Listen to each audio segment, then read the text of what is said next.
Many times before this one, I will find myself in teaching or lecturing about something I personally have been through or experienced. Very few times do I speak about things that I am actually going through. Today is Sunday motivation, inspiration. So I felt as though there would be no greater motivation or inspiration than to allow people who come to me for guidance or to answer questions or just to hear whatever word God decides to place in my heart to share. And in the midst of that, what I will say is that when a person is able to take off his ego, and when a person is able to take off his shields, or Langston Hughes in his great poem where he says we wear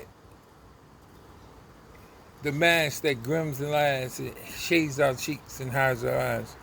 This debt we pay to human God with torn and bleeding hearts we smell. Meaning we wear masks that portray what we want people to perceive rather than what is truly perceivable. I uh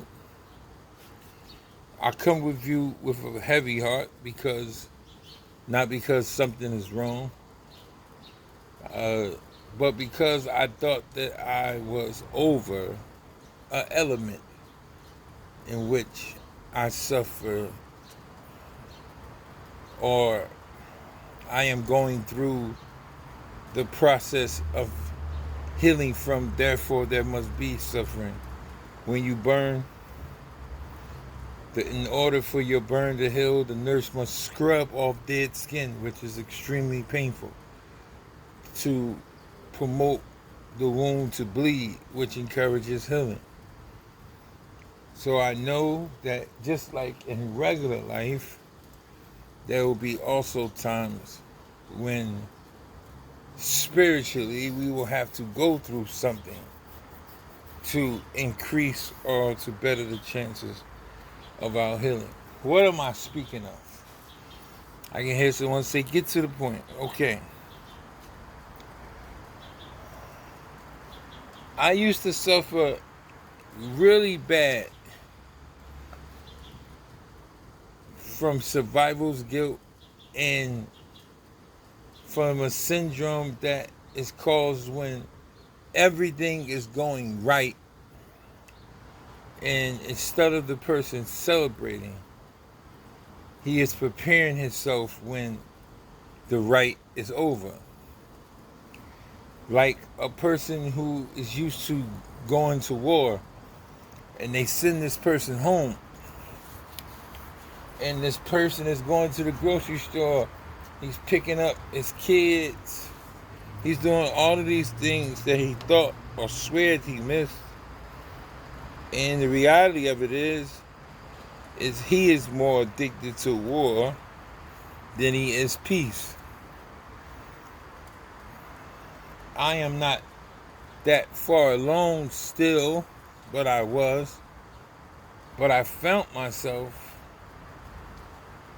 longing for chaos.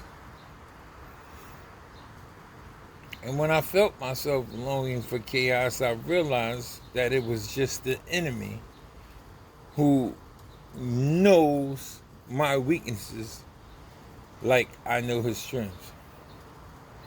And in that relationship, that weird entangled relationship that me and the enemy has, he knows that excitement, as dumb as it sounds, to come from a place of chaos to enter in a place of peace. Every once in a while, if he could dangle a little bit of excitement over my head, then maybe he will find me at a weak point. Mashallah, to God be the glory. that he has not found me in that place of weakness to the point where I transgress against peace. But I know I'm not alone, and I know that I am not the only one who has elevated himself in life, but finds himself every once in a while asking or craving the chaos in which he survived or she survived and moved forward. What I can do is encourage you in the same way that I too am encouraged. Because if you have God, Allah subhanahu wa ta'ala, Jehovah, any of the gods who are called one and true living gods,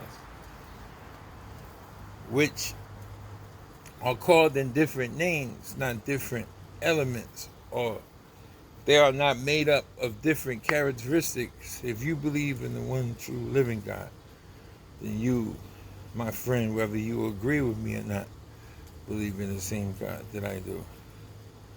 Now, if that is the case, and you believe in a higher power, then when you find yourself at that threshold where you start to entertain going backwards in any form or fashion, I would just ask you to stop whatever it is you're doing. Do not move, do not stand still, do not go backwards. Find a place where you consider to be your secret place and pray. And ask God to take that untrue and say it like you mean it, whether mentally or physically, that untrue spirit of reuniting with chaos. Once again, it's your boy Decopbo, like always. It's a hot one out here. Make sure you stay hydrated somewhere cool. When you wake up and you find yourself in the mirror or going about your day and you happen to see a reflection, please try not to forget to tell yourself that I am beautiful, I am special, I deserve to be happy. And also understand that if you find yourself in a miserable situation or circumstance and you do not remove yourself from said thing which makes you miserable, then you are no longer a victim, you're a participant. And most importantly, understand that you should not, you should have not, and you shall not be fucked over. It's your boy Decopbo 1.5.